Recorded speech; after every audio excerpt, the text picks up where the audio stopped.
अस्सलाम वालेकुम dear students, कैसे हो आप लोग। उम्मीद है कि आप लोग बिल्कुल ठीक ठाक हो गए। तो आज की इस वीडियो में इंशाल्लाह हम लोग बात करेंगे हम लोगों ने न्यू सीरीज़ स्टार्ट की है जो उसका नाम है क्विक रिवीजन सीरीज़। इसमें हम लोग बायोलॉजी के चैप्टर नंबर 1 से स्टार्ट कर रहे हैं जिसका नाम है सेल स्ट्रक्चर एंड फंक्शन। तो इस सीरीज़ में बेसिकली हम लोग जस्ट क्विकली चीज़ों को रिवाइज करेंगे, बहुत डीप नहीं जाएंगे, बहुत डेप्थ में नहीं जाएंगे। जब सुपरफिशली जो है वो जो इन्फॉर्मेशन हम लोग गेन कर सकते हुए हम लोग करेंगे इंशाल्लाह। ठीक है, तो बगैर टाइम वेस्ट किए हुए हम लोग अपनी वीडियो की तरफ चलते हैं। तो फर्स्ट ऑफ़ ऑल ये आप लोगों को जो चैप्टर है इसमें हमारे पास फर्स्ट ऑफ़ ऑल आप लोगों के पास आती हैं कुछ इसका इंट्रोडक्शन जिसमें ये तो सबको पता है कि हमारे पास सेल जो है वो स्ट्रक्चरल एंड फंक्शनल यूनिट है। ठीक है, एक बिल्डिंग ब्लॉक है। अच्छा, इसमें हम लोग जो इस तरह की कॉमन चीज़ें होंगी जो अब सेल का सबको पता है कि ये स्ट्रक्चर एंड फंक्शनल यूनिट है, तो हम लोग इस तरह की चीज़ों को थोड़ा साइड पे ही रखेंगे क्योंकि ये सबको पता है। ठीक है, इन पर टाइम वेस्ट करने की ज़रूरत नहीं है। अब सेल थ्योरी हमारे पास जो है वो कहती है कि हमारे पास जो है वो ऑल कंपोज ऑफ वन और मोर सेल्स, यानी कि जितने भी ऑर्गेनिज्म होते हैं उसमें हमारे पास कुछ ऑर्गेनिज्म एक सेल से बने होते हैं, कुछ ज़्यादा से बने होते हैं। इनमें हेरिडिटरी मटेरियल होता है, मेटाबॉलिक सेंटर होता है and new cells arises from pre existing cells. अक्सर in most of the case MCQ में आ जाता है कि all of the following statements are related to the cell theory except. तो 3 ऑप्शन में उसने आपको सेल थ्योरी की स्टेटमेंट दी होगी, चौथी ऑप्शन में कोई और स्टेटमेंट दी होगी, तो आप लोगों ने फिर उसको सिलेक्ट करना होगा कि ये सेल थ्योरी को रिलेट नहीं करी। तो इस तरह से इसमें एमसीक्यू आ सकता है। तो आप लोगों ने इन 3-4 पॉइंट्स को लाजमी ध्यान में रखना है। अब उसके बाद हमारे पास कुछ टेक्निक्स आती हैं बायोलॉजी में जो कि इम्पोर्टेंट हैं भी, लेकिन असल में इसमें आप लोगों ने ज़्यादा टाइम वेस्ट नहीं करना था क्योंकि जब स्पेसिफिकली हम लोग बात करें एमडी कैट में तो ये है ही नहीं। और अगर केएमयू कैट की बात करें तो केएमयू कैट में इस चैप्टर में से जस्ट 1 से 2 एमसीक्यूज़ आने हैं, तो वो मोस्टली ऑर्गेनेलिस को ही प्रेफर कर रहे होते हैं, लेकिन फिर भी हम लोग इन पर थोड़ी बहुत बात करेंगे। अगर आप एमडी कैट के स्टूडेंट्स हैं तो आप लोग वीडियो को आगे फॉरवर्ड कर सकते हो, लेकिन अगर आप केएमयू कैट के स्टूडेंट्स हैं तो आप लोग इसको थोड़ा बहुत अब रिव्यू कर ले। हमारे पास जो पहली टेक्निक है वो हमारे पास है माइक्रोस्कोपी। कहते हैं कि necessity to understand the cell resolution versus magnification. अब माइक्रोस्कोपी में हम लोग रेजोल्यूशन को मैग्नीफिकेशन के साथ कंपेयर कर रहे होते हैं। ठीक हो गया, पहली बात ये क्लियर हो गई। अब ये 2-3 बातें इंपॉर्टेंट हैं जिसमें उसने रेजोल्यूशन पावर बताई है लाइट माइक्रोस्कोप की जो 250 नैनोमीटर है, और उसने नेकेड आई की बताई है वो हमारे पास 500x है। ठीक है, resolution power of light microscope 250 nanometre है, और resolution power of naked eye यानी कि ह्यूमन आई की जो रेजोल्यूशन पावर है वो 500x है। ये ह्यूमन आई का आ सकता है। ठीक है, resolution power of light microscope भी आ सकता है। नेक्स्ट है human naked eye can differentiate between the 2 objects at least of 1 millimetre apart. ठीक है, नेक्स्ट कहते हैं हमारे पास magnification means to increase the apparent size of the object as much as 10,000 times. ठीक है, अब हमारे पास इसमें 2 तरह की हमारे पास माइक्रोस्कोप होते हैं, एक ट्रांसमिशन इलेक्ट्रॉन माइक्रोस्कोप और दूसरी स्कैनिंग इलेक्ट्रॉन माइक्रोस्कोप। जो ट्रांसमिशन इलेक्ट्रॉन माइक्रोस्कोप होती है ये 2D ट्रांसमिशन जो होती है वो 2D इमेज देती है, और जो स्कैनिंग होती है वो 3D इमेजेस देती हैं। ठीक है, अब जिसने उसकी मैग्नीफिकेशन पावर बताई है तो ये भी आप लोग देख सकते हो। अब ये इस पूरी में अगर आप लोगों ने जहन में क्या चीज़ें रखनी है, पहली बात तो ये कि resolution power of light microscope and human naked आई। दूसरी ये कि ह्यूमन नेकेड आई कितने जो है वो डिस्टेंस को जब अपार्ट करके उसको मैग्नीफाई करके या उसको डिफ्रेंशिएट करके देख सकती है, वो 1 मिलीमीटर है। ये आपको याद हो। ट्रांसमिशन इलेक्ट्रॉन माइक्रोस्कोप का बताओ कि ये हमारे पास 2D इमेज देती है, और स्कैनिंग इलेक्ट्रॉन माइक्रोस्कोप हमें 3D इमेज देती है। बस सिंपल इज दैट। नेक्स्ट हमारे पास आ जाता है स्टेनिंग। स्टेनिंग कहता है कि to increase the contrast of the cell using the stains. अब स्टेनिंग में सिंपल हम लोग स्टेन यूज़ करते हैं, कंट्रास्ट करते हैं, कलरिंग करते हैं, कलरिंग से चीज़ों को डिफ्रेंशिएट करते हैं, तो उसको हम लोग स्टेनिंग कहते हैं। कहते हैं कि non toxic stains are called the vital stains. अब इसमें हमारे पास 2 तरह के स्टेन्स होते हैं, एक हमारे पास वाइटल स्टेन्स होते हैं और दूसरे नॉन वाइटल स्टेन्स होते हैं। नॉन टॉक्सिक जो होते हैं उनको वाइटल कहते हैं, और जो टॉक्सिक होते हैं उनको नॉन वाइटल कहते हैं। अब उसने एग्जांपल भी दी है कि न्यूट्रल, रेड, मिथाइलिन ब्लू, ये जस्ट डिफरेंट कलर्स की उसने एग्जांपल दी है। कहते हैं true stains can also be used second, तो उसे हम लोग काउंटर स्टेन कहते हैं। कहते हैं हम लोग जस्ट जब एक स्टेन यूज़ करते हैं और वो नॉन टॉक्सिक होता है उसको वाइटल स्टेन्स कहते हैं, और दूसरा जो होता है कंट्रास्ट करने के लिए जब हम लोग कोई दूसरा कलर यूज़ करते हैं तो उसको काउंटर स्टेन कहते हैं। कहते हैं स्टेन कैन बी टेम्पररी और परमानेंट। इसमें जस्ट आप लोगों ने ये चीज़ ध्यान में रखनी है कि हमारे पास नॉन वाइटल स्टेन्स कौन से होते हैं, बस simple is that. Counter stand का तो सबको पता है कि जब दूसरा स्टेन हम लोग यूज़ करते हैं तो उसको काउंटर स्टेन कहते हैं। नेक्स्ट हमारे पास सेंट्रीफ्यूगेशन आता है। कहते हैं process of cell fractionation homogenate the mixture by grinding, put in a centrifuge and spin, inhibit at rapid speed and then increases segregation according to density and size. अच्छा, यहाँ पर आप लोगों ने जस्ट दो चीज़ें ध्यान में रखनी है कि हमारे पास इसकी सेंट्रीफ्यूगेशन का लाइक डेफिनेशन, इट्स का इंट्रोडक्शन, कि it is a process of fractionation just simple, ये एक आपको आपने पॉइंट ध्यान में रखना है। और दूसरा कि ये लास्ट वाला segregation according to density and size, ठीक है। आपसे पूछ सकते हैं कि सेंट्रीफ्यूगेशन में हम लोग जो सेग्रीगेशन करते हैं वो किस बेस पर करते हैं, तो वो डेंसिटी और साइज़ की बेस पर कर रहे होते हैं। नेक्स्ट हमारे पास टिश्यू कल्चर टेक्निक है, कहता है कि growth of the tissues are cell separated from the organism to gel, agar और एग्रोस। अब ये जेल का नाम आपने याद रखना है कि हम लोग टिश्यू कल्चर में जो जेल यूज़ करते हैं उसका नाम एगर एंड एग्रोस है, ठीक है। स्टेप्स आई थिंक आप लोग एक मरतबा पढ़ लो, क्योंकि कभी कभार वो कह सकता है कि आप सेलेक्ट करो करेक्ट सीक्वेंस ऑफ जो हमारे पास स्टेप्स इन्वॉल्व होते हैं टिश्यू कल्चर में। तो सबसे पहले हम लोग एक्सप्लांट को सिलेक्ट करते हैं, उसके बाद उसको स्टेरिलाइज करते हैं, उसके बाद हमारे पास एक्सप्लांट कल्चर मीडियम में डालते हैं, add nutrients, callus formation 5th number पर होती है। उसके बाद हमारे पास शूट, लो एक्सन, हाई साइटोकिनेंस। अब ये क्वेश्चन आता है समटाइम्स कि हम लोग जो है वो ऑक्सन और साइटोकिनेंस की रेशो कितनी यूज़ करते हैं, ठीक है। हमेशा टिश्यू कल्चरिंग में हम लोग ऑक्सन की रेशो कम लेते हैं और साइटोकिनेंस की रेशो हाई लेते हैं। ये अगर आपको याद हो तो प्रैक्टिस टेस्ट में मैंने MCQ दिया था। अब रूट्स में हमारे पास जो है वो ऑक्सन की जो कंसंट्रेशन होती है वो हाई होती है और साइटोकिन्स की लो होती है, ठीक है। तो ये दो पॉइंट्स आप लोगों ने ध्यान में रखने हैं। और ये एगर एंड एग्रोस, और ये लास्ट पे उसने लिखा है इसको छोड़ दे, ठीक है। जस्ट आप लोगों ने जो है वो जेल के नेम्स याद रखने हैं और यहाँ पे शूट्स में ऑक्सीजन और साइटोकिन्स की कंसंट्रेशन या रेशो हम लोग कह सकते हैं, और शूट्स में क्या होती है, ठीक हो गया। नेक्स्ट हमारे पास क्रोमेटोग्राफी है, जैसे इसमें हम लोग सिंपल सेपरेशन का प्रोसेस होता है, mixture move over stationary phase based on the molecular mass and solubility. अच्छा, इसमें हमारे पास इसमें जस्ट दो तरह की क्रोमेटोग्राफीज होती हैं, एक को पेपर क्रोमेटोग्राफी कहते हैं और एक को कॉलम क्रोमेटोग्राफी कहते हैं।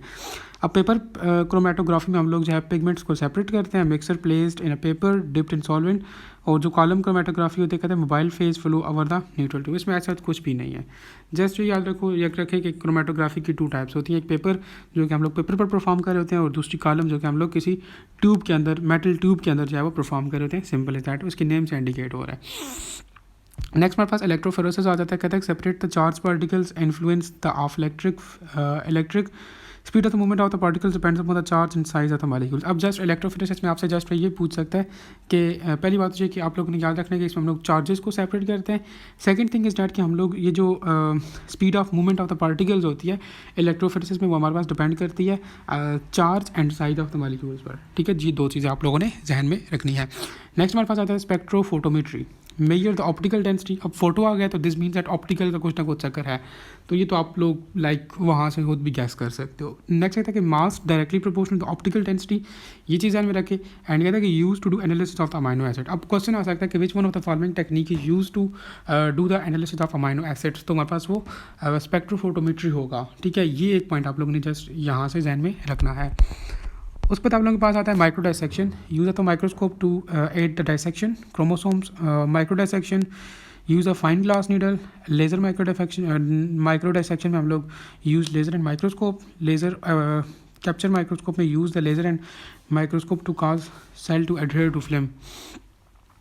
आप लोगों ने जस्ट सिंपल हम लोग माइक्रो डाइसेक्शन में माइक्रोस्कोप को यूज़ कर रहे होते हैं, ये भी याद करने की ज़रूरत नहीं है, यहाँ से मुश्किल ही कोई MCQ है।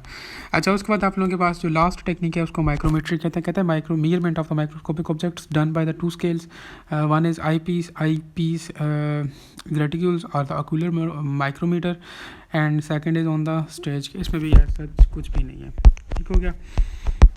अब यहाँ पर लास्ट में इन टेक्निक्स में हमारे पास मोस्ट इंपॉर्टेंट है वो ये टेबल है। MD-CAT स्टूडेंट्स के लिए तो आई थिंक ये है ही नहीं ना, ये टेक्निक्स नहीं है। तो जो बाकी CAT के स्टूडेंट्स हैं तो वो इस टेबल को लाजमी जो है वो देखें। मैं इस वीडियो को थोड़ी देर यहाँ पे रोकता हूँ, आप लोग इसकी स्क्रीनशॉट ले लें। अब उसके बाद मैं बताता हूँ कि इसमें से MCQs किस टाइप के आते हैं, ठीक है। अब आपको वो कह सकता है कि हम लोग ऐसा लेते हैं, जो सेफ्रोनिन हमारे पास स्टेन है, इट इज़ यूज्ड फॉर या इट इज़ सूटेबल फॉर, तो it is suitable for nuclei, lignin and plant tissues, ठीक है। इस तरह से पूछ सकता है। या फिर वो कह सकते हैं aniline sulphate and iodine solution is suitable for, तो वो लिगनेंट एंड स्टार्च है, ठीक है। लाइक इस तरह से MCQs आ सकते हैं। जस्ट सिंपल आप लोगों को मैं बताता हूँ, इसमें आप लोग 2-3 को देख लो, एनालीन को देख लो। फिलेजन स्ट्रेन मोस्ट इंपॉर्टेंट है, फिलेजन और ये लिसमन, ठीक है। ये स्ट्रेन नंबर 1, 4 एंड 5, 6 को भी देख लो और 7 को भी देख लो, ठीक है। 1, 4, 5, 6, 7 बस इनको भी देख लो तो ये मोर देन इनफ है आप लोगों के लिए, ठीक है। उसके बाद हम लोग जो है वो नेक्स्ट पोर्शन पर आ जाते हैं, हमारे पास सेल्स आ जाते हैं, ठीक है। इसको देखते हैं। फर्स्ट ऑफ ऑल हमारे पास सेल में हमारे पास अदर स्ट्रक्चर्स लाइक के जो सेल के बाहर वाले स्ट्रक्चर या बाउंड्रीज वगैरह उनको पहले देख लेते हैं। अच्छा, हमारे पास फर्स्ट ऑफ ऑल आता है सेल वाल। डिस्कवर किसने किया? तो मोस्टली ये चीज़ें नहीं आ रही होती, ठीक है। सिक्रेटेड बाय, अब ये पूछ सकता है कि cell wall is secreted by, तो हमारे पास प्रोटोप्लाज्म है। Adjacent cells are connected by the middle lamella. अब ये क्वेश्चन आता है कि हमारे पास दो एडजेसेंट सेल्स को कौन जो है वो ज्वाइन करते हैं, तो हमारे पास मिडल लैमेला ज्वाइन करता है। वट इज़ द डायमीटर भी पूछ सकते हैं, तो हमारे पास वो 1 माइक्रोमीटर है। अब मिडल लैमेला का यूज़ ने फर्स्ट ऑफ ऑल बताया, देखिए it is a cement together wall of the neighbouring cells. बिल्कुल जी, हम लोगों पर भी बात कर चुके हैं कि हमारे पास ये दो एडजेसेंट सेल को आपस में जोड़ता है। कंपोजिशन लिग्निफाइड मीन्स इसमें लिग्निन प्रेजेंट होता है। ये अक्सर क्वेश्चन आ जाता है कि हमारे पास सेल वॉल या middle lamella is composed of lignin, ठीक है। उस पर प्राइमरी सेल वॉल में कहता है कि इट इज़ 1 to 3 माइक्रोमीटर है और ऑप्टिकली एक्टिव है, इलास्टिक है। कंपोजिशन इसकी cellulose, pectin, hemicellulose and followed by the primary cell wall in secondary wall. हाँ, प्राइमरी वॉल को सेकेंडरी वॉल जो है वो फॉलो करती है। अब सेकेंडरी वॉल आ गया। सेकेंडरी वॉल कहता है कि 5 to 10 माइक्रोमीटर, लेस रिजिड है, क्रिस्टलाइन है, स्ट्रॉन्गली ऑप्टिकली एक्टिव है। कंपोजिशन इसकी cellulose and mineral acids, mineral salts है, ठीक है। कैल्शियम, मैग्नीशियम, पोटाशियम, ये नॉन सेलुलोजिक पॉलीसेकेराइड्स प्रेजेंट होते हैं, हेमीसेलुलोसिस प्रेजेंट होते हैं। इंडस्ट्रियल यूज़ रेयन, जो हम लोग रेयन एक सेल वॉल है जिसको हम लोग टेक्सटाइल इंडस्ट्रीज़ में यूज़ करते हैं। नाइट्रोसेलुलोज को हम लोग एक्सप्लोजिव्स, बॉम्ब्स वगैरह इन चीज़ों में यूज़ कर रहे होते हैं। सेलोफोन ये परमिएबल मेम्ब्रेन है और प्लास्टिक में हम लोग इनको यूज़ कर रहे होते हैं। अब यहाँ से इंपॉर्टेंट क्या है आप लोगों ने जस्ट अपने ध्यान में रखना है। फर्स्ट ऑफ ऑल के दो एडजस्ट, अच्छा cell wall is secreted by protoplasm. Second thing is that हमारे पास मिडिल लैमेला दो सेल्स को आपस में जोड़ती है। उसके बाद तीसरी चीज़ आप लोगों ने इन तीनों वॉल्स की डायमीटर याद रखना है। अब डायमीटर के अलावा वो आपसे ये भी पूछ सकता है कि लार्जेस्ट वॉल कौन सी है। हमारे पास सबसे लार्जेस्ट सेकेंडरी है, उसके बाद प्राइमरी है, लास्ट में मिडिल लैमेला सबसे स्मॉलेस्ट वॉल है। लार्जेस्ट कौन सी है? सेकेंडरी है। अब इसकी फर्दर जो दूसरी चीज़ आप लोगों ने ध्यान में रखनी होती है वो उनकी कंपोजिशन होती है, ठीक है। अब मिडिल लैमेला के केस में हमारे पास लिग्निन होता है, लिग्निन। प्राइमरी के केस में हमारे पास इसमें सेलुलोज होता है, पैक्टिन होता है, हेमोसेलुलोज होता है। और हमारे पास जो सेकेंडरी वॉल होती है उसके केस में हमारे पास जो होता है ये डिफरेंट आप लोगों के पास से लिखी हो, तो आप लोग ये देख लोगे। जस्ट ये 3 से 4 चीज़ें आप लोगों ने सेल वॉल में से देखनी है। तो इंशाल्लाह इसमें से कोई भी MCQ आएगा तो आप उसको गलत नहीं करोगे, उम्मीद है मुझे। अब दूसरा हमारे पास प्लाज्मा मेम्ब्रेन आ जाता है। प्लाज्मा मेम्ब्रेन कहता है कि outermost boundary of the cell है, ठीक है।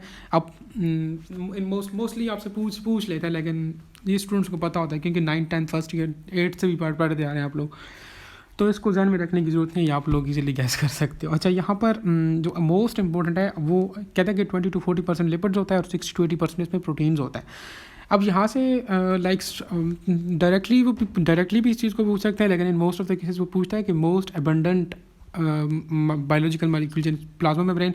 तो देखो प्रोटीन्स की कॉन्सेंट्रेशन ज़्यादा ना 60 to 80%, तो आप लोग वहाँ पर प्रोटीन को टिक करोगे, ठीक है। स्टूडेंट्स लिपिड प्रोटीन को कर लेता है, तो लिपिड वो जस्ट अबंडेंट का पूछा है, तो अबंडेंट हमारे पास ज़्यादा कॉन्सेंट्रेशन किसकी है, तो वो प्रोटीन्स की ही है। तो हम लोग वी कैन मार्क प्रोटीन्स जो कि हमारे पास 60 to 80% है। उसके बाद हमारे पास कहता है कि गॉल्टर एंड ग्रेडियल ने हमारे पास ग्रेंडल ने जो है 1925 में जो है वो 2 layers of the lipids molecules जो है वो ओनली कहते हैं कि अच्छा, यहाँ पर अब ये डिफरेंट मॉडल्स हैं, ये आप लोग देख सकते हो। लाइक साइंटिस्ट के नेम लिखे हुए हैं और आगे उनके मॉडल्स के नाम लिखे हुए हैं। मोस्टली इसमें से यूनिट मेम्ब्रेन मॉडल का वो पूछ लेता है, ठीक है। तो रॉबर्टसन ने हमारे पास यूनिट मेम्ब्रेन मॉडल जो है वो प्रपोज की थी। ये याद रख लें, ऊपर ये 20 to 40% लिपिड्स और 60 to 80% प्रोटीन्स, ये याद रख लें। यहाँ पर फ्लूइड मोज़ैक मॉडल है, ये मोस्ट इंपॉर्टेंट है। इसके या लाइक ये प्रपोज किसने किया था ये आप लोगों को पता हो। अब यहाँ से MCQ होता है, कहता है sea of lipids and proteins are floating, ठीक है। अब MCQ में पूछ सकता है कि फ्लोट कौन सी चीज़ कर रही है, लिपिड्स कर रहे हैं या प्रोटीन्स कर रही हैं। तो लिपिड्स ने सी बनाया हुआ है, समंदर बनाया हुआ है। आप लिपिड्स को समंदर समझ लें, पानी समझ लें, और प्रोटीन्स को मछलियाँ समझ लें जो कि उसके ऊपर तैर रही हैं, फ्लोट कर रही हैं, ठीक है। तो ये MCQ आता है, ये आप लोगों ने ध्यान में रखना है कि हमारे पास लिपिड सी है और प्रोटीन्स हमारे पास क्या है, ये उसके ऊपर फ्लोट कर रहे हैं। अब प्रोटीन्स एंड देयर रोल्स, अब हमारे पास दो तरह के प्रोटीन्स होते हैं, कुछ इंट्रिंसिक प्रोटीन्स होते हैं और हमारे पास कुछ एक्सट्रिंसिक प्रोटीन्स होते हैं। इंट्रिंसिक प्रोटीन्स हमारे पास कहता है extend completely through the double layer of the lipids from one side to the another, and extrinsic smaller place between the phospholipid molecules. Simple, just ये आप लोग ध्यान में रखें कि हमारे पास जो इंट्रिंसिक प्रोटीन्स होते हैं ये जो लेयर होती है डबल लेयर उसके दोनों साइड पर होते हैं, ठीक है, फ्रॉम, और ये जो एक्सट्रिंसिक होते हैं हमारे पास ये स्मॉलर होते हैं, एक्सट्रिंसिक स्मॉलर होते हैं, ठीक है, और ये place between the phospholipids molecule. अब role of glycolipid and glycoproteins, अब ये परमिएज, ये मैंने आई थिंक किसी टेस्ट में भी आप लोगों को दिखा था कि हमारे पास जो है वो कौन सा वो होता है ये एंजाइम या जो भी जो कि प्लाज्मा मेम्ब्रेन में प्रेजेंट होता है वो परमिएज है, ठीक है, और परमिएज को कहते हैं कि functional diversity of membrane permease regulated efficient osmosis active transport of ionic material. अब पूछ सकते हैं वो आपसे कि हमारे पास सेल में प्लाज्मा मेम्ब्रेन में हमारे पास active deficient osmosis active transport कौन जो है वो रेगुलेट कर रहा होता है, तो हमारे पास वो परमिएज कर रहा होता है, ठीक है। ये चीज़ आप लोगों ने ध्यान में रखनी है। Hormone receptor sites, nerve impulse receiving recognize antigens, phagocytosis, pinocytosis, surface markers, तो ये हमारे पास जो है वो परमिएज की ही बात कर रहा है। अब सेल प्लाज्मा मेम्ब्रेन के रोल की बात करता है, कहता है कि 7 नैनोमीटर ये वाइड होती है, ट्रांसपोर्ट करती है, एक्सक्रीट करती है around gradient, maintain pH, prevent escaping of the cell content, ठीक है। अब ओवरऑल दोबारा क्विक रिव्यू इसको करते हैं। आप लोग ने याद रखना कि हमारे पास 20 to 40% लिपिड्स होते हैं और 60 to 80% प्रोटीन्स होते हैं, यानी कि अबंडेंट कौन से होते हैं, प्रोटीन्स होते हैं। यूनिट मेम्ब्रेन मॉडल का आप लोगों ने ध्यान में रखना है। फ्लूइड मोज़ेक मॉडल का आप लोगों ने ध्यान में रखना है कि वो प्रपोज किसने किया था। अब फ्लूइड मोज़ेक मॉडल में हमारे पास जो है वो लिपिड्स सी होते हैं और प्रोटीन्स हमारे पास उसके ऊपर फ्लोट कर रहे होते हैं। अब इंट्रिंसिक एंड एक्सट्रिंसिक प्रोटीन इसमें कुछ भी नहीं है। अब परमिएज का आप लोगों ने ध्यान में रखना है, ठीक है, और परमिएज का फंक्शन याद रखना है कि ये डेफिशन कर रहे होते हैं, ऑस्मोसिस कर रहे होते हैं, active transport and this and that. Last में हमारे पास ये फैगोसाइटोसिस, पिनोसाइटोसिस, ये चीज़ आप लोगों ने ध्यान में रखनी है। और रोल जो है वो प्लाज्मा मेम्ब्रेन का रोल जो है वो आप लोगों ने लास्ट में ध्यान में रखना है, और उसकी वेट भी कभी कभार वो पूछ लेते हैं। 7 नैनोमीटर इसकी वेट होती है, ट्रांसपोर्ट करता है, एक्सक्रीट करता है, अनेक ग्रेडियंट, मेंटेन पीएच। अब लाजमी नहीं है कि वो आप लोगों को सारे जो है वो लाइक फंक्शन ऑप्शन बने। समटाइम्स वो आपसे इस तरह भी क्वेश्चन कर सकता है कि which one of the following maintain pH, cell wall, cell membrane, तो आप लोगों ने प्लाज्मा मेम्ब्रेन या सेल मेम्ब्रेन जिसको भी जो है वो आप लोगों ने टिक करना होगा। उसके बाद हमारे पास साइटोप्लाज्म आ जाता है, part of living content of the cell. इसमें हमारे पास 90% वाटर होता है, ठीक है। जो इंपॉर्टेंट चीज़ है वो आपसे पूछ सकता है कि soluble part of the cytoplasm is called, तो वो साइटोसोल होता है। True and colloidal solution, sol, non viscous, gel, viscous, outer उसका जेल लाइक होता है, home of the organelle, storage of the chemical, cyclosis, streaming movement. अब यहाँ से इंपॉर्टेंट क्या है जो आप लोगों ने अपने ध्यान में रखना है। पहली बात तो ये कि जो सोल्यूबल पार्ट होता है साइटोप्लाज्म का उसको साइटोसोल कहते हैं, ठीक है। अब जो होता है आउटर सरफेस जो होती है इसकी वो जेल लाइक होती है। फर्दर ये होम ऑफ ऑर्गेनेलीज इसको कहते हैं, और ये हमारे पास साइक्लोसिस कर होता है, यानी कि स्ट्रीमिंग मूवमेंट में इन्वॉल्व होता है। बस ये 3-4 पॉइंट्स हैं जो आप लोगों ने ध्यान में रखने हैं। अब उसके बाद हमारे पास सबसे पहले हमारे पास जो पहली ऑर्गेनेली आती है वो हमारे पास आती है endoplasmic reticulum, network of the channels between the nuclear and cell membranes splitted by the cisterna. हमेशा ध्यान में रखें कि हमारे पास जो एंडोप्लाज्मिक रेटिकुलम में होता है उसमें हमारे पास सिस्टर्ना होता है और माइटोकॉन्ड्रिया में क्रिस्टा होता है। एंडोप्लाज्मिक रेटिकुलम में सिस्टर्ना होता है और माइटोकॉन्ड्रिया में क्रिस्टा होता है। अब हमारे पास दो टाइप्स हैं एंडोप्लाज्मिक रेटिकुलम की, एक स्मूथ और एक रफ है। स्मूथ को देखते हैं, कहता है कि far from the nucleus, lipid synthesis, detoxification, transport and communication. और जो हमारे पास रफ होती है it is near to nucleus and protein synthesis कर रही होती है।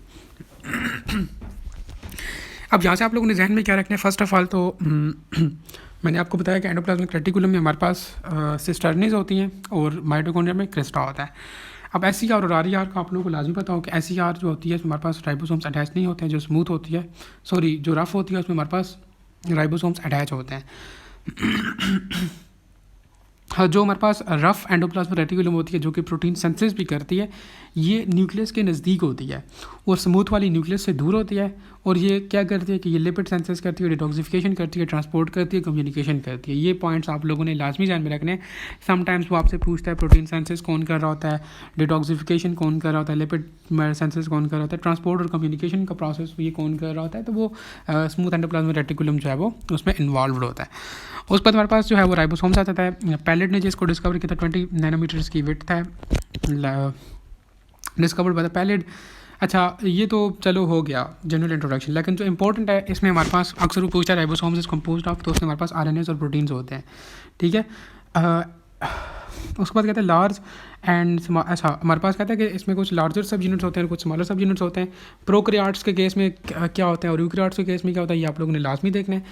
कहता है कि magnesium is required for the attachment of सब यूनिट्स। कहते हैं कि पॉलीसोम्स, राइबोसोम्स प्लस मैसेंजर आरएनए उसको पॉलीसोम्स कहते हैं। अच्छा जी, इसमें आप लोगों ने जहन में क्या रखना है, फर्स्ट ऑफ ऑल तो ये कि हमारे पास जो है वो राइबोसोम्स में आरएनएज और प्रोटीन्स होते हैं। सेकंड थिंग इज़ दैट हमारे पास जो है वो प्रोकैरियोट्स के केस में आप लोगों ने याद रखना है कि हमारे पास इसमें 50 + 30s और इसमें ओवरऑल 70s होते हैं, यानी कि स्मॉलर सब यूनिट्स अटैच्ड होते हैं। और यूकैरियोट्स में हमारे पास 60 + 40s, ये ओवरऑल 80s होते हैं, ठीक है। S is the Svedberg constant, sometimes वो पूछ रहे थे कि व्हाट इज़ एस, तो S is the Svedberg constant है, ठीक है। अब यहाँ पर जो है वो समटाइम्स वो इस तरह पूछता है कि स्मॉलर सब unit of prokaryotes is 50s, 30s, 40s, तो वो देखें अब ये प्रोकैरियोट्स के केस में ये वाला 30s, it is the smaller सब यूनिट ऑफ प्रोकैरियोट्स, और लार्जर का भी पूछ सकता है, इस तरह यूकैरियोट्स में भी पूछ सकता है। तो आप लोगों ने इस तरह भी जो है वो इनको अपने जहन में लाजमी बैठाना है। उसके बाद हमारे पास कहता है कि इनकी अटैच ये जो सब यूनिट्स होते हैं, ये जो प्लस का साइन डाला होता है, ये बेसिकली अटैचमेंट को शो कर रहा है। ये अटैचमेंट किसकी वजह से हो रही थी, वो मैग्नीशियम की वजह से हो रही थी। ये पॉइंट भी आप लोगों ने ध्यान में रखना है। अक्सर क्वेश्चन आता है राइबोसोम्स प्लस मैसेंजर आरएनए, तो हमारे पास पॉलीसोम्स कहलाते हैं, ये चीज़ भी ध्यान में रखनी है। अब हमारे पास कुछ फ्री राइबोसोम्स होते हैं, कुछ हमारे पास अटैच होते हैं विद रफ एंडोप्लाज्मिक रेटिकुलम के साथ। जो फ्री होते हैं उसमें हमारे पास हीमोग्लोबिन आ जाता है, हमारे पास जो आरईआर के साथ होता है तो उनमें हाइड्रोलाइटिक एंजाइम्स होते हैं। इसको आप लोग छोड़ दें, जस्ट आप लोग ध्यान में रखें कि हमारे पास इसमें आरएनए और प्रोटीन्स होते हैं। ये प्रोकैरियोटिक राइबोसोम और यूकैरियोटिक राइबोसोम्स के बारे में आपको पता हो। और सेकंड थिंग इज डैट आप लोगों को मैग्नीशियम का पता हो कि हमारे पास magnesium is required for the attachment of the subunits. हमारे पास पॉलीसोम्स का आप लोगों को पता हो कि it is the like some of ribosomes plus messenger RNA. उसके बाद हमारे पास नेक्स्ट जो आती है ऑर्गेनली वो है गोल्जी बॉडीज़। गोल्जी एप्रेटस भी कहते हैं इसको, या डिक्टायोसोम्स भी कहते हैं।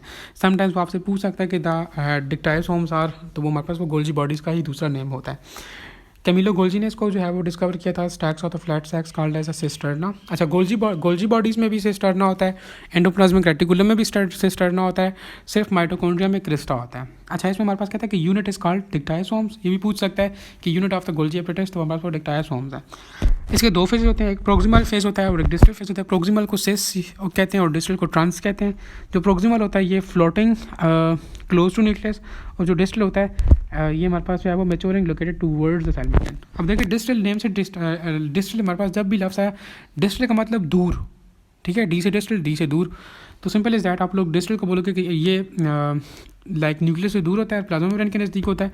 और जो प्रोक्सिमल होता है, प्रोक्सिमल पास, ठीक है, पी से प्रोक्सिमल, पी से पास, तो ये न्यूक्लियस के पास होता है, न्यूक्लियस के क्लोज होता है, न्यूक्लियस के नज़दीक होता है। तो और प्रोक्सिमल के लिए ये भी याद रखें, proximal is a cis face and distal is a trans. कहते हैं कि vesicle from the rough endoplasmic reticulum fuses with the cis face. ये भी वो पूछ सकता है कि हमारे पास वेसिकल्स जब आते हैं रफ एंडोप्लाज्मिक रेटिकुलम से, तो वो हमारे पास वो सिस फेज के साथ जो है वो अटैच होते हैं या फ्यूज़ होते हैं। फंक्शन इंपॉर्टेंट है, storage of the secretory products, polysaccharide synthesis then combine with the proteins and lipids to form the glycoproteins and glycolipids at surface area to the plasma membrane. ठीक है, just simple इसके ये function आ गए। अब दोबारा से मैं बताता हूँ कि आप लोगों ने जहन में क्या क्या चीज़ें रखनी है। पहली बात तो ये कि हमारे पास इसमें आप लोगों ने देखना है कि इसके यूनिट्स क्या है, डिक्टायोसोम्स। दूसरी बात इसमें आप लोगों ने इसके दो फेजेस याद रखने हैं, proximal phase and distal phase. तीसरी चीज़ ये कि जब हमारे पास वेसिकल्स रफ एंडोप्लाज्मिक रेटिकुलम से आते हैं तो वो सिस फेज के साथ जो है वो फ्यूज़ करते हैं। और फंक्शंस आप लोगों ने याद रखने हैं। ये था आप लोगों का राइबोसोम्स, सॉरी गोल्जी बॉडीज़। उसके बाद हम लोग बात करते हैं नेक्स्ट जो ऑर्गेनल है वो है आप लोगों की लाइजोसोम्स। लाइजोसोम में कहता है कि हमारे पास इसकी डिस्कवरी किसने बताई, डीडीयू ने डिस्कवर की थी। सिंगल मेम्ब्रेन है और इसमें एंजाइम्स प्रेजेंट होता है, hydrolases and acid phosphatases engulfs the frozen particles, phagocytosis कर रही होती है। Enzymes formed on the RER and budded off from Golgi bodies as primary lysosomes. Function autophagy, self eating को कहते हैं, degeneration of the cell in the development, storage disease, accumulation of the substances जिसमें glucogenesis आता है और टेसिस आता है। अब इसमें आप लोगों ने क्या करना है, ध्यान में फर्स्ट ऑफ ऑल रखना है कि ये सिंगल मेम्ब्रेन होती है, इसमें एंजाइम्स कौन कौन से होते हैं, ठीक है। अब सिंगल मेम्ब्रेन से ये याद आया कि आप लोगों ने सारी ऑर्गेनेलिस का देखने कि हमारे पास सिंगल कौन सी है, डबल मेम्ब्रेनियस स्ट्रक्चर किसका है और नॉन मेम्ब्रेनियस ऑर्गेनेलिस कौन कौन सी है। ये 3 चीज़ें आप लोगों ने लाजमी ध्यान में रखनी है, ठीक है। समटाइम्स यहाँ से क्वेश्चन भी आ रहा होता है। अच्छा, इसके अलावा आप लोगों ने इसमें याद रखना है कि हमारे पास ये इसका फंक्शंस ऑटोफैगी का होता है, degeneration of cells in development, और इसमें हमारे पास 2 डिजीज़ होती हैं जो कि मोस्ट इंपॉर्टेंट है। एक को ग्लाइकोजेनेसिस टाइप 2 डिजीज़ कहते हैं और दूसरी हमारे पास टेसेच डिजीज़ है।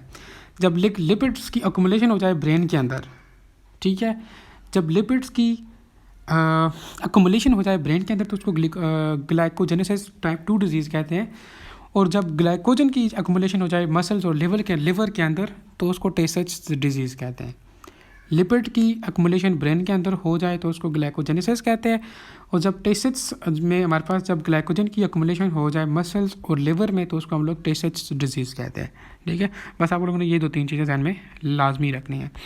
उस पर हमारे पास पेरोक्सिसोम्स है, इसका डायमीटर आ जाएगा प्रेजेंस। अच्छा, पेरोक्सिसोम से आप आपको पूछ सकते हैं कि हमारे पास ये किधर से प्रेजेंट होती है, तो लिवर और किडनी में ये होती हैं। ये भी पूछ सकते हैं कि हमारे पास लिवर और किडनीज में मोस्ट अबंडेंटली अकरिंग ऑर्गेनेली हमारे पास कौन सी है, तो हमारे पास वो लिवर और किडनीज है। सॉरी पेरोक्सिसोम्स है। कहते हैं कि reduce the effect of the hydrogen peroxide and in plants photo respiration. Just simple 2 चीज़ें ध्यान में रखनी है कि पहली बात तो ये कि हमारे पास ये लिवर और किडनी में होती है पेरोक्सिसोम्स, और दूसरी चीज़ ये कि इसमें हमारे पास फोटो रेस्पिरेशन हो रही होती है। बस ये 2 चीज़ें। ग्लाइकोसोम्स में कहते हैं कि catalase and glycolic acid oxidase, ये एंजाइम्स हमारे पास प्रेजेंट होते हैं ग्लाइकोक्सिसोम में। Fatty acids carbohydrates conversion only in lipid rich feeds. Just simple आप लोगों ने ये चीज़ ध्यान में रखनी है कि हमारे पास ग्लाइकोक्सिसोम्स हमारे पास इसमें एंजाइम्स कौन कौन से हैं। सेकंड थिंग कि हमारे पास ये कहाँ पर होती है, तो जस्ट ये लिपिड रिच प्लांट सीड्स जो होता है ये वहाँ पर प्रेजेंट होती है, ठीक है। पेरोक्सिसोम्स में आप लोगों ने जस्ट ये याद रखना है कि हमारे पास ये कहाँ पर प्रेजेंट होती है, और इस फोटो रेस्पिरेशन का प्रोसेस जो है वो हमारे पास पेरोक्सिसोम्स में हो रहा होता है। और जबकि ग्लाइकोक्सिसोम्स में आप लोगों ने ये चीज़ ध्यान में रखनी है कि हमारे पास इसमें एंजाइम्स कौन कौन से होते हैं और ये कहाँ पर मिलती है, तो ये हमारे पास लिपिड रिच प्लांट्स में पाई जाती हैं ग्लाइकोक्सिसोम्स।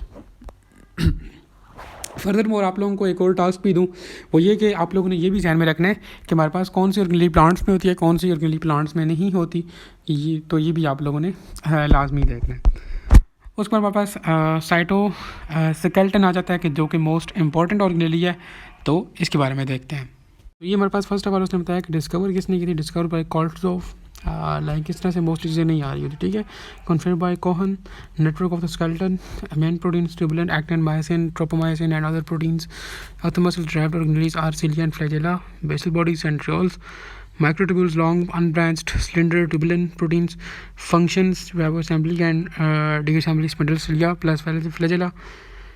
तो यार इसमें जो इम्पोर्टेंट है फर्स्ट ऑफ ऑल तो आप लोगों ने ये ध्यान में रखना है कि इसमें जो इसकी जो माइक्रोट्यूब्यूल्स, माइक्रोफिलामेंट्स और इंटरमीडिएट फिलामेंट्स हैं, ये आप लोगों ने ध्यान में रखना है कि लाइक इनका करैक्टर्स क्या क्या हैं और इनके फंक्शंस क्या क्या हैं। फंक्शन बहुत ज़्यादा इंपॉर्टेंट है करैक्टर्स से भी, ठीक है। ये लॉन्ग है, शॉर्ट है, ये चीज़ें ध्यान में रखें। जस्ट सिंपल इसका फंक्शन याद रखें। आपसे पूछ सकता है कि assembly and disassembly of the spindles कौन कर रहा है, तो हमारे पास वो माइक्रो ट्यूब्यूल्स कर रहा होता है, ठीक है। अब माइक्रोफिलामेंट्स का क्या फंक्शन है, साइक्लोस्टेन एमोबाइड मूवमेंट्स, ये मैंने आपके प्रैक्टिस टेस्ट में भी एमसीक्यू ये शामिल किया था कि साइक्लोसिस कौन सा जो है वो ऑर्गेनेली कर रहा होता है, तो साइटोस्केलेटन की जो टाइप है माइक्रोफिलामेंट्स वो कर रहा होता है। एमोबाइड मूवमेंट्स कौन कर रहा होता है, वो भी माइक्रोफिलामेंट्स कर रहा होता है। इंटरमीडिएट फिलामेंट्स का पूछ सकता है कि cell shape and integration of the cellular components, तो हमारे पास वो इंटरमीडिएट फिलामेंट्स कर रहे होते हैं। जस्ट आप लोग ये 3 फंक्शंस याद रखें बस, और इसमें कुछ भी नहीं है।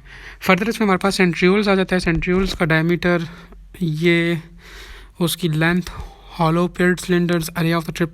हाँ, जैसे इसमें आप लोग ये याद रखें कि हमारे पास it is the array of triplet of microtubules from form spindles, microtubules organizing centers, MTOCS, cilia flagella. Just ये याद रखें कि हमारे पास ट्रिपलेट्स ऑफ मॉलिक्यूल्स जो होते हैं इसमें प्रेजेंट होते हैं सेंट्रियोल्स में, बाकी ज़रूरत नहीं है इसमें। नेक्स्ट हमारे पास सिलियन फ्लैजेला कहते हैं कि बोथ है तो सेम स्ट्रक्चर। अब वो पूछ सकता है या समटाइम्स यहाँ से वो इस तरह का क्वेश्चन लाता है कि which all of the following statements are correct regarding the cilia and flagella except, तो यहाँ से लाइक स्टेटमेंटल टाइप MCQ जो होता है वो इसमें से आ जाते हैं। कहते हैं cilia are more short and flagella are less and long, ठीक है। possess the central bundle of the microtubules called as the exosomes, in which the 9 outer duplets microtubules surrounded a cell फिर होता है single microtubule surrounded by the plasma membrane. Just simple आप लोग ये याद रखें कि हमारे पास पहली बात ये कि सिलिया और फ्लैजेला का स्ट्रक्चर सेम होता है, इसकी लेंथ में थोड़ा बहुत डिफरेंस होता है। सिलिया कहता है कि हमारे पास ये ज़्यादा शार्ट होता है फ्लैजेला से, और दूसरी बात उसने की है कि ये किधर है 9 आउटर डुप्लेट माइक्रोट्यूब्यूल्स की बात उसने की है, और लास्ट में उसने सराउंडेड बाय प्लाज्मा मेम्ब्रेन, तो इसको ज़्यादा में रखने की ज़रूरत नहीं है, बस सिंपल ये पता है सबको। जस्ट दो चीज़ें हैं, तीन चीज़ें हैं, एक इनका स्ट्रक्चर सेम होता है, दूसरा हमारे पास सिलिया जो है वो ये ज़्यादा शार्ट होता है एज़ कम्पेयर टू फ्लैजेला, और इसमें हमारे पास 9 जो है वो आउटर डुप्लेट माइक्रोट्यूब्यूल्स जो है वो इनको सराउंड कर रहे होते हैं। उसके बाद हमारे पास नेक्स्ट माइटोकॉन्ड्रिया होता है, ये हमारे पास सारे यूकेरियोट्स में होता है, power house of the cell कहते हैं इसको।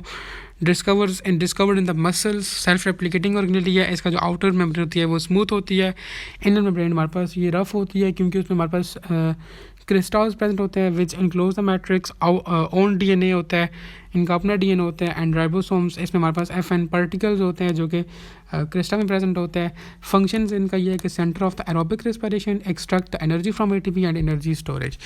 जस्ट आप लोगों ने यहाँ से एक चीज़ ध्यान में रखना है कि हमारे पास ये पावर ऑफ द सेल, ये तो सबको पता है क्योंकि बचपन से पढ़ते आ रहे हैं हम लोग। डिस्कवर्ड किधर हुआ था, ये मसल्स में हुआ था। It is a self replicating organelle क्योंकि इसमें हमारे पास डीएनए होता है और प्रोटीन्स भी होते हैं, राइबोसोम्स होता है, ठीक है, इसलिए इसको सेल्फ रेप्लिकेटिंग ऑर्गेनेलिटी कहते हैं। इसका जो आउटर सरफेस और इनर सरफेस का याद रख लें कि हमारे पास क्रिस्टा हमारे पास इनर सरफेस में लोकेट कर रहा होता है। इसका जो है वो आप लोग जहन में रख सकते हो, इसके फंक्शंस बस जहन में रख लें, यही 3-4 चीज़ें। नेक्स्ट हमारे पास प्लास्टिड्स आ जाते हैं, कहते हैं कि मेम्ब्रेन बाउंडेड और पिगमेंट्स होते हैं। इसमें हमारे पास क्लोरोप्लास्ट, क्लोमोप्लास्ट एंड ल्यूकोप्लास्ट आ जाते हैं। क्लोरोप्लास्ट का कहता है कि ये 4 to 6 माइक्रोमीटर इनकी लेंथ होती है, तो ये आप लोगों ने जहन में रखना है। कहता है chlorophyll absorb the energy having the magnesium in center, heme have ये आयरन। कहता है कि स्ट्रोमा फ्लूइड सराउंडेड थैलेकाइड्स, इसमें डीएनए राइबोसोम्स होता है। Thylakoids discs like granum, pile of the thylakoid 50 to 100 connective intergranums. Chromoplast other than green help in pollination, present in petals, and leucoplast tubular, triangular, colorless, और ये store करते हैं food को। अब इसमें आप लोगों ने जहन में चीज़ें क्या क्या रखनी है। पहली बात तो ये कि आप लोगों ने जहन में ये रखना है कि ये मेम्ब्रेनियस बाउंडेड या मेम्ब्रेन बाउंडेड पिगमेंटेड बॉडीज़ होती हैं, यानी कि इनमें मेम्ब्रेन होती है। अब फर्स्ट ऑफ ऑल क्लोरोप्लास्ट होता है, क्लोरोप्लास्ट का 4 to 6 माइक्रोमीटर, ये आप लोगों ने जहन में रखना है। अब दूसरी बात इसने किया है कि हमारे पास क्लोरोप्लास्ट में जो सेंट्रल एटम होता है, या हाँ जो सेंट्रल एटम होता है या सेंट्रल मॉलिक्यूल होता है वो होता है वो मैग्नीशियम होता है। हीमोग्लोबिन के केस में आयरन होता है, और क्लोरोप्लास्ट के केस में हमारे पास वो मैग्नीशियम होता है। ये दो चीज़ें आप लोगों ने जहन में रखनी है। थैलेकाइड्स का याद रखना है, ये थैलेकाइड्स का नहीं, इसका ग्रेनम का, इसमें हमारे पास 50 to 100 इंटरग्रेनम्स होते हैं, और बस क्रोमोप्लास्ट का ये लाइक कलर्ड पिगमेंट्स होते हैं ग्रीन के अलावा, पोलिनेशन में हेल्प करते हैं, क्योंकि ऑब्वियसली ग्रीन के अलावा डिफरेंट कलर्स हमारे पास ये रोजेज़ और इन चीज़ों में होते हैं ना, तो उनकी तरफ जो है वो हमारे पास इंसेक्ट्स जो है वो अट्रैक्ट होते हैं, तो वो पोलिनेशन में भी फिर हेल्प कर रहे होते हैं। ल्यूकोप्लास्ट ये हमारे पास ये कलरलेस होते हैं, और ये वो होते हैं बेसिकली जहाँ पर हमारे पास फूड जो है वो स्टोर हो रहा होता है।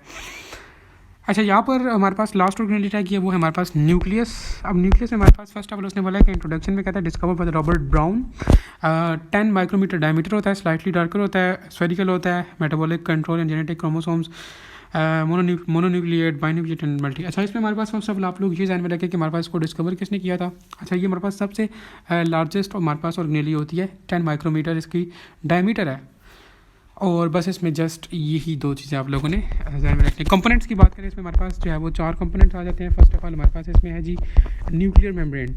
अब न्यूक्लियर मेम्ब्रेन कहते हैं कि separate nucleus from the cytoplasm. Simple है, nuclear membrane is a double membrane, ठीक है। अब जो इसकी आउटर मेम्ब्रेन होती है हमारे पास वो आर के साथ वो कर रही होती है, और हमारे पास जो इनर होती है वो हमारे पास न्यूक्लियस के साथ इनक्लोज होती है।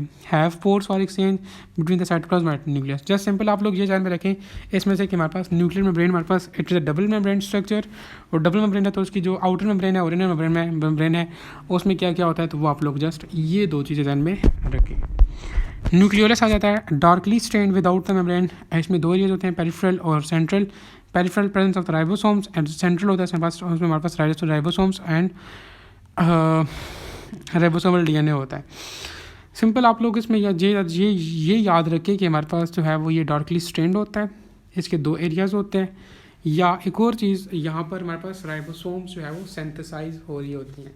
ये किसी पेपर में मैंने ये एमसीक्यू भी दिया था कि राइबोसोम्स कहाँ पर सिंथेसाइज होती हैं, तो हमारे पास न्यूक्लियोलस में हो रही होती हैं। ये 2 चीज़ें आप लोगों ने ध्यान में रखनी है। उसमें हमारे पास न्यूक्लियोप्लाज्म है, कहते हैं कि colloidal mixture of organic and inorganic salt, chromatin is separated, storage of the enzymes raw material for DNA and RNA synthesis. इसमें ऐसा कुछ भी नहीं है।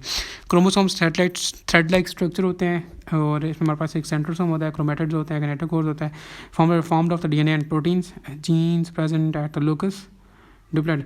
अच्छा, जस्ट 2 चीज़ें आप लोग ध्यान में रखें कि हमारे पास इट इज़ लाइक क्रोमोसोम में हमारे पास जो है वो एक डीएनए और प्रोटीन्स होते हैं, और जीन्स हमारे पास लोकस पर प्रेजेंट होते हैं। जस्ट ये 2 चीज़ें याद रखें। अब फिलहाल बात करते हैं अगर न्यूक्लियस की, तो आप लोगों ने जस्ट इसमें याद रखना है इसका डायमीटर, और ये डार्कर स्फेरिकल, इसको भी रखने की ज़रूरत नहीं है। जस्ट बस ये याद रखें कि इसका डायमीटर, और ये फर्दर इसमें हमारे पास क्या होता है, न्यूक्लियर मेम्ब्रेन जो होती है, it is a double membrane structure. और फर्दर इसमें याद रखें कि हमारे पास आउटर में क्या होता है, फिर इनर में क्या होता है। न्यूक्लियोलस में जस्ट ये आप ध्यान में रखें कि हमारे पास यहाँ पर राइबोसोम सिंथेसिस और इसकी सिंथेसिस हो रही होती है। न्यूक्लियोप्लाज्म में ऐसा कुछ नहीं है। और क्रोमोसोम्स में जस्ट आप लोग 2 चीज़ें ध्यान में रखें कि हमारे पास इसमें हमारे पास डीएनए और प्रोटीन्स होते हैं, और ये इक्वल अमाउंट में होते हैं। और जीन्स जो हमारे पास किधर होते हैं, वो लोकस पर प्रेजेंट होते हैं। अच्छा, उसके बाद हमारे पास अब नेक्स्ट लास्ट टॉपिक है इसका, difference between the prokaryotes and eukaryotes. तो ये तो ऑब्वियसली आप सब लोगों को पता है। ये मैं यहाँ पर जो है वो इसको थोड़ा रोकता हूँ, तो आप लोग इसकी स्क्रीनशॉट लेकर इसको खुद पढ़ लें, क्योंकि जस्ट सिंपल बातें लिखी हुई हैं जो कि ऑलरेडी हम लोग ऊपर एक्सप्लेन कर आए हैं। ठीक है, ये आप लोग देख सकते हो। लास्ट में आप लोगों के पास बैक्टीरियल सेल का एक वो था, टॉपिक था, स्ट्रक्चर ऑफ बैक्टीरियल सेल। उसमें हमारे पास म्यूरिन होती है, उसकी सेल वाल म्यूरिन से मिलकर बनी होती है। सेल वाल कहता है कि prevent from osmotic lysis, lack chromosomes, small ribosomes, binary fission, multifission, conjugation. Just 2 चीज़ें ध्यान में रखनी है। पहली बात तो ये कि इसकी सेल वाल म्यूरिन से मिलकर बनी होती है, इसमें क्रोमोसोम्स नहीं होते। इसके जो राइबोसोम्स होते हैं वो स्मॉलर होते हैं, 70s होते हैं। और उसमें हमारे पास जो रिप्रोडक्शन होती है वो binary fission, multiple fission and conjugation, इन तीनों प्रोसेस के ज़रिए हो रही होती है। ठीक है, तो आप लोगों से पूछ सकते हैं कि हमारे पास reproduction in bacterial cell is by option A binary fission, option B multiple fission, option C conjugation, option D all. तो ये इन तीनों प्रोसेस से हमारे पास बैक्टीरिया जो है वो रिप्रोड्यूस कर रहा होता है। तो ये था आप लोगों का चैप्टर नंबर 1। उम्मीद है कि आप लोगों को जो है वो मीन्स बहुत कुछ सीखने को मिला होगा, क्योंकि क्विक रिविजन्स इस वक्त बहुत ज़रूरी होती हैं। ठीक है, तो उम्मीद है कि आप लोगों ने काफ़ी कुछ सीखा होगा। फर्दर कोई आप लोगों का कोई क्वेश्चन वगैरह है तो आप लोग कमेंट सेक्शन के अंदर बता सकते हो।